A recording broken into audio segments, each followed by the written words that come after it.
almal het gekyk, maar niemand het niks gesê nie, verstaan u nou?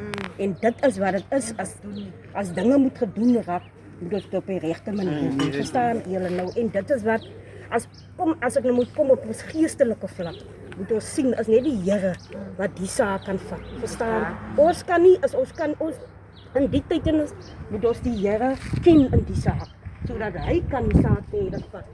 Want as dit kom op die hof, dan gaan ons sien wie sit daar. Is net die Here wat saam met die magistraat daar sit, wat verder die saak vat. Verstaan julle nou, ja. En dit is maar wat dit is. Ons kan net vir die Here sê dankie daarvoor. Ik wil nou gou vir julle net op hoogte bring van wat gebeur het. Hy is gearresteer. Hy is agter in die selle, is hy. Ons het hier die petisielyste wat ons nou geoorhandig het aan die kaptein. Daar is nog lyste wat nou in die ronde sal gaan, want ons moet hierdie ding met ons versterk. Sy lawyer is hier en ek dink die lawyer het gekom om te onderhandel wat hy nou moet gaan. Maar ek verstaan dat die lawyer het nou binne gesê hy het nie geweet die situasie is so tens en so ernstig.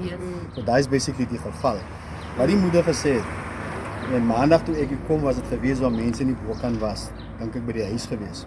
Nou hulle gaan probeer aanvoer dat sy lewe is in gevaar en dit was die situasie maandag. Nou as mense môre kom, en dis wat die moeder gesê het, vreedsaam.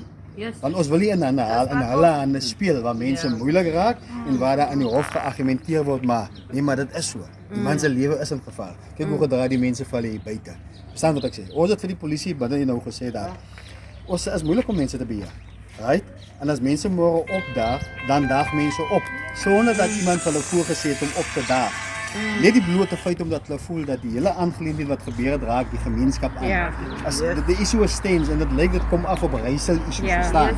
En die voorval wat plaasgevind het Saterdag dink ek is die tip van die ysberg wat basically besig is om te gebeur binne Woolsley. So ons sou ook vra dat mense maar net vreedsaam moet wees. Ons weet daar's die lockdown regulasies wat sê 5 dae, maar ons kan nie vir 'n persoon sê wat die oggend wakker skrik wat op sy eie kom en dan kom kry 100 mense hier wat die ding was beplan nie. Mense gaan spontaan reageer. Dit is presies. En hier ons kan maandag gestaan, geen een was gewapen of moeilik gewees in daai nie. Ons het net gekom dat die regverdigheid moet geskied gegaan het.